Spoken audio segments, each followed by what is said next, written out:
Rishi Sunak's rise to the top post in the UK has triggered a massive debate within India, with the opposition asking if India too can get a PM from a minority community. Going a step further, IMIM chief Asaduddin Owaisi expressed his wish to see a hijab-clad woman as the Indian Prime Minister. When asked about Sunak's appointment as the UK PM, Owaisi said that in his lifetime or after, his only wish is that a woman in a hijab occupies the top post. Sir Shashi Tharoor statement क्या statement है? जो return मैं तो बोला कि इंशाल्लाह मेरी जिंदगी में या मेरी जिंदगी के बाद एक हिजाब पहनने वाली बच्ची भारत की प्राइम मिनिस्टर बनेंगे बोल के मैं तो बोला हूं ये बात. Now, tearing into Owaisi's comments, the BJP accused him of not just hypocrisy but also minority appeasement. Charity begins at home and hypocrisy must have some limits, and therefore Mr. Asaduddin Owaisi ji, the constitution bars nobody, any woman, hijabi or gair hijabi, to become the Prime Minister of this country. But since we are talking about this, let's start the charity from home. When will a hijabi woman become the president of MIM party? तो उनको सबका साथ, सबका विकास, सबका विश्वास समझ में न आता है, न वो समझना चाहते हैं. इस तरह का बयान देकर वो पूरा वातावरण को जहरीला करना चाहते हैं. कोई भी बन सकता है. असदुद्दीन ओवैसी क्या कहना चाहते हैं कि जिसने हिजाब नहीं पहना वो उसके दुश्मन है, वो उसके खिलाफ है. यानी वो जानबूझकर इस तरह का बयान देकर तनाव पैदा करना चाहते हैं. हमारा भारत देश, इसने हमेशा दुनिया को एक नया रास्ता दिखाया है. हमारे भारत देश में सर्वोच्च पद जो हमारा राष्ट्रपति का पद है, उसमें अल्पसंख्यक समाज के लोग भी रहे हैं, मुस्लिम समाज के लोग भी रहे हैं. तो वो किस तरीके की बातें कर रहे हैं. You're watching the News Hour at 10, debate number 2 on Times Now, Super Prime Time. Tushar Gupta continues with us. We are joined by Amina Sherwani, activist, Syeda Falak, political analyst, Syed Hasanul Haq, advocate and political analyst. What's wrong, Amina Sherwani, अगर असदुद्दीन ओवैसी कह रहे हैं कि एक महिला हिजाब में किसी दिन प्राइम मिनिस्टर बन सकती है? कोई भी बन सकता है, हमारा देश डेमोक्रेटिक है.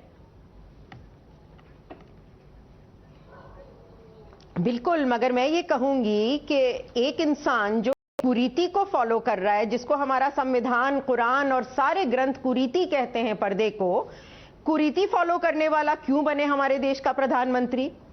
अच्छी नीति फॉलो करने वाले लोग बनने चाहिए ना हमारे देश के प्रधानमंत्री. तो मैं तो किसी घूंघट वाली औरत को, किसी हिजाबी औरत को मैं तो अपना वोट नहीं दूंगी कि वो मेरी देश की प्रधानमंत्री बने. मैं चाहूंगी आजाद ख्याल की औरतें, आजाद ख्याल के मर्द, जो लोग दुनिया घूमे हों, जो लोग पढ़े लिखे हों, जिन्होंने खुला जीवन जिया हो, जो हर किसी के हो सके, जिनकी एक इंटरनेशनल पर्सपेक्टिव हो, एक नेशनल पर्सपेक्टिव हो, वो बने. सैयदा फलक, I am not talking about education. हमारा संविधान पर्दे को एक कुरीति कहता है, और जो लोग कुरीति को अपना धर्म समझते हैं, मैं ऐसे लोगों को अपना प्रधानमंत्री बिल्कुल नहीं देखना चाहती. सैयदा फलक, I really want to understand the mindset of Amina Sherwani. Why do you think hijab में क्या बुराई है भाई? Why do you think you have to understand the mindset of the constitution in order to understand my mindset? You understand nothing about the constitution, so you will not understand my mindset. You also understand nothing about the Quran, so you will not understand my mindset. It is beyond you to understand my mindset. Please don't even make an attempt. There are many hijabi girls who are toppers of their colleges, schools. Many hijabi girls who have excelled in many fields. जो मर्द या औरत कुरीति को भारत की रीति बताता है, मैं उसको प्रधानमंत्री बिल्कुल कबूल नहीं करूंगी.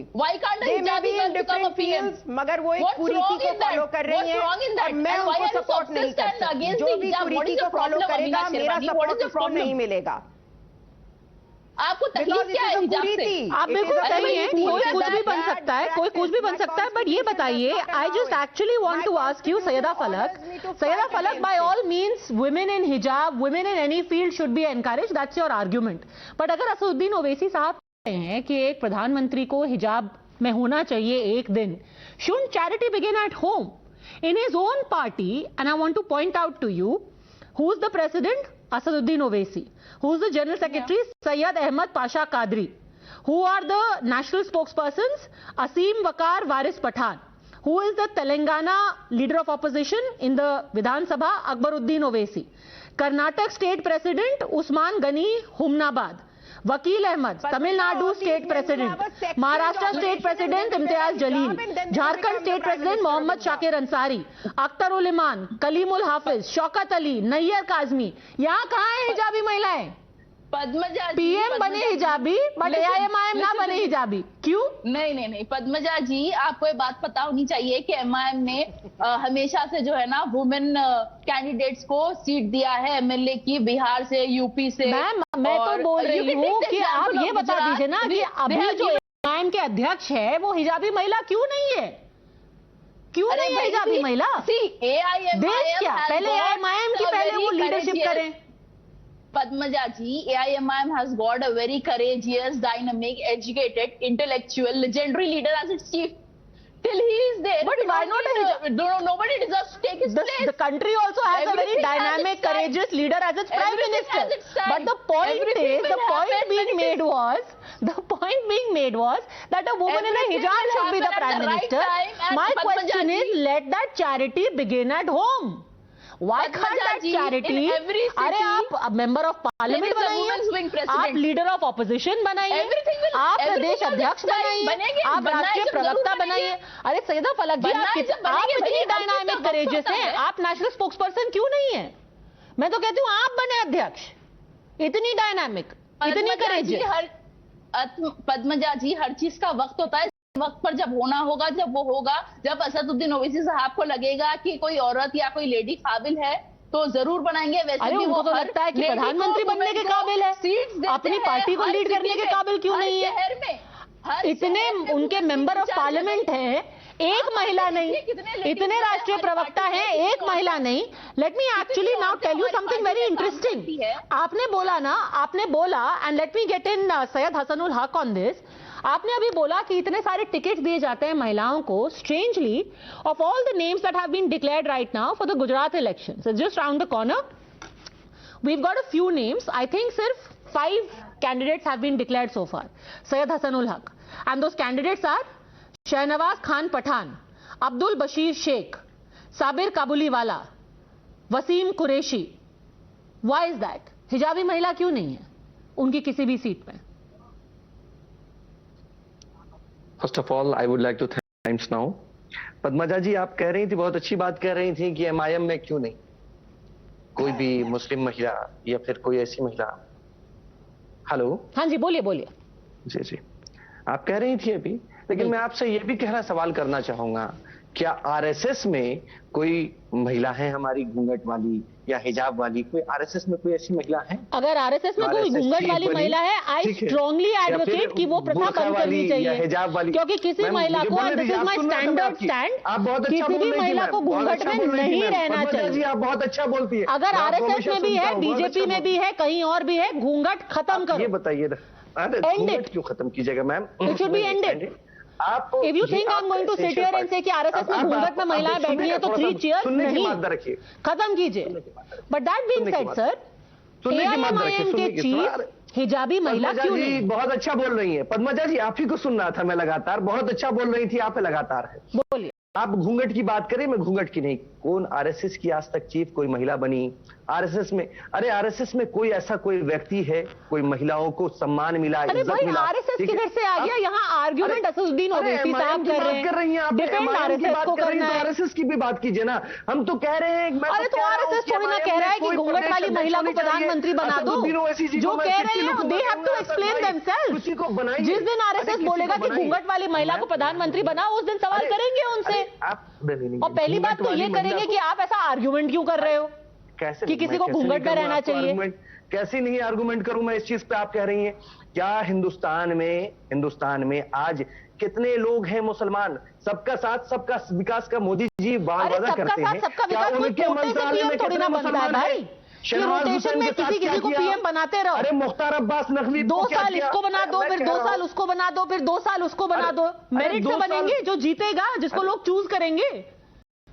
अरे तो फिर आप सब का साथ सबका विकास 300 सीटें ले आए कोई महिला हिजाबी, का विकास करेंगे, उसको बेशक बनाएंगे। करेंगे। अमीना जी एक बात कह रही थी, आपसे पहले मैं जवाब दूंगा। अमीना जी एक बात कह रही थी ये खुद का पर्सनल राइट टू चूज है लोगों के पास। हिंदुस्तान का संविधान राइट टू चूज देता है, वो घूंघट में रहे एग्जैक्टली और वही संविधान इंडियन वोटर को ये राइट देता है कि वो एक जमींदारी आदमी को प्राइम मिनिस्टर बनाएगा या एक हिजाबी महिला को प्राइम मिनिस्टर बनाएगा। And so far the constitution of the India has given the right to the voter who has chosen to not make हिजाबी lady the prime minister. That simple is that. महिलाओं को भी यही हक है उनको कि वो घूंघट में रहे, हिजाब में रहे। हमारे हिंदुस्तान के संविधान में उनको राइट है। आप अगर चाहें हमारे हिंदुस्तान में अभी बिहार में Amina Sherwani respond I want to bring in Tushar Gupta quickly. Amina Sherwani respond. Hindustan का संविधान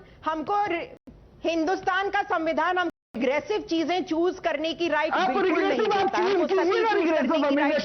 देता है। हम लोगों को अपने पर्यावरण को तबाह करने की राइट बिल्कुल नहीं देता है। औरतों को पर्दा चूज करने की राइट बिल्कुल नहीं देता है। संविधान हमको आजादी की राइट्स देता है, आगे बढ़ने की राइट्स देता है, प्रोग्रेसिव होने की राइट्स देता है।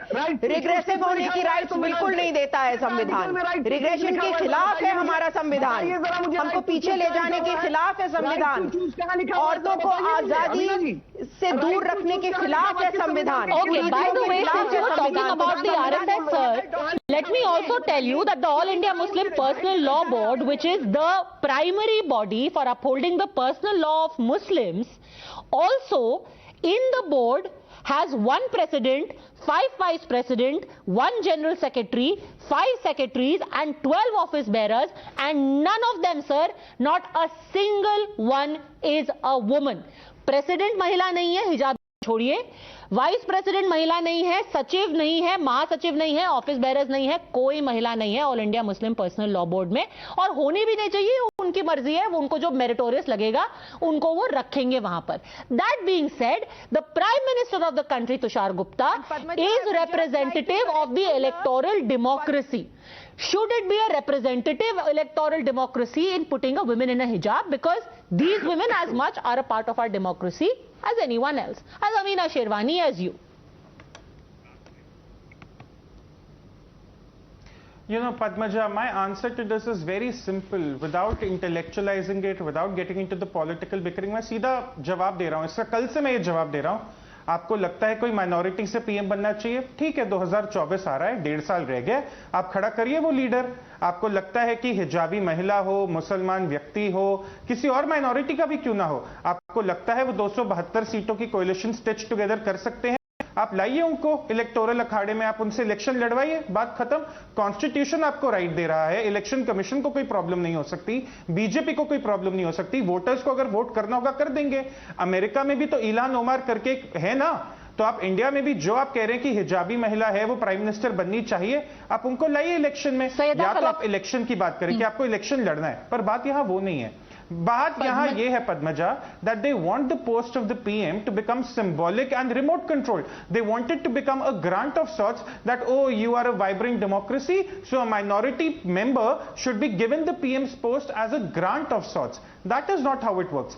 आपको लड़ना है, इलेक्शन लड़िए, 1.5 साल रह गया चुनाव को, बहुत अच्छा मौका है इस वक्त कि आप ऑपोजिशन तो वैसे कुछ नहीं है, तो बहुत अच्छा मौका है, आप किसी को भी आगे करिए माइनॉरिटी से। That's a great idea. That's a great idea. 2 साल का टाइम है आपके पास, आप बनिए AIMIM के अध्यक्ष, आपके नाम पर, आपके चेहरे पर पूरा इलेक्शन लड़ा जाएगा, 272 सीटें आएंगी, आप बनेंगे अगली प्रधानमंत्री। Do it. पद्मजा जी, असदुद्दीन ओवैसी साहब के बयान पर, जो हिजाबी पीएम के बयान पर, जो बीजेपी ने रिएक्ट करके बोला कि why don't our party chief elect women as a chief, तो ठीक है, अगर वही सवाल हम उनसे पलटा के करें, बीजेपी क्यों एक औरत को एज अ चीफ इलेक्ट नहीं करती है? और जब वो बोलते हैं बेटी बचाओ बेटी पढ़ाओ, नारी शक्ति, बहुत सारे डायलॉग मारते हैं हमारे पीएम साहब, फिर क्या हुआ? अभी बेटी बचाओ बेटी पढ़ाओ, हिजाब में लड़कियों को आप पढ़ने नहीं देते, आप बिल्किस बानो को इंसाफ नहीं दिला सकते। Actually, the funny thing is, ma'am, I don't know if you know this, but in the general organization of the BJP in 2018, after 2018, the largest number of women have been there, almost double than any other political party currently in India. The number of women who are in organization, right from vice president down to secretary, down to the morcha heads, maximum number of women right now are finding representation after 2018 in the Bharatiya Janata Party. These are actual statistics. But why do they garland the rapist? Why do they garland the the Cabinet Committee on Security, which is the highest and the most critical decision-making body in government, for the first time actually had 3 women in it. ऐसा पहले कभी नहीं हुआ है. Not even when there has been a woman prime minister in our country, Cabinet Committee on Security में 3 महिलाएं रही हैं. That being said, those women are there not because they are women. They are there because they have the merit to be there, and that is how the Prime Minister should also be chosen, purely on what the people of this country find meritorious. Syed Hasanul Haq and Sayeda Falak, I hope both of you today get together and say 2024 में 272 for hijab. Let's see. Let the people decide. Thanks very much, both gentlemen, Sayeda Falak and Amina Sherwani, for joining me. Thanks for watching.